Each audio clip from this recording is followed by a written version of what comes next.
जानते हैं टैरिफ क्या होता है?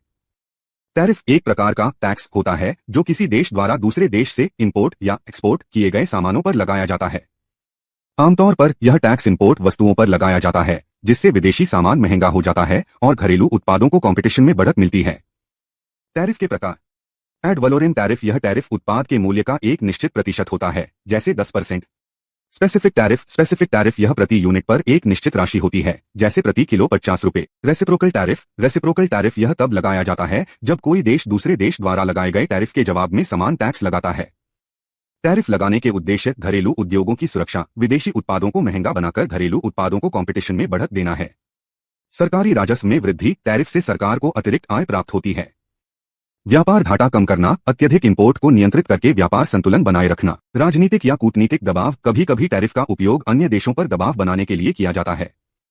उदाहरण, यदि भारत अमेरिका से इलेक्ट्रॉनिक सामान इंपोर्ट करता है और उस पर 20% टैरिफ लगाया जाता है, तो वह सामान भारत में महंगा हो जाएगा।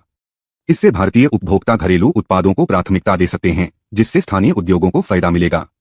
टैरिफ एक महत्वपूर्ण व्यापार नीति है, जिसका उपयोग देशों द्वारा अपने आर्थिक और राजनीतिक हितों की रक्षा के लिए किया जाता है।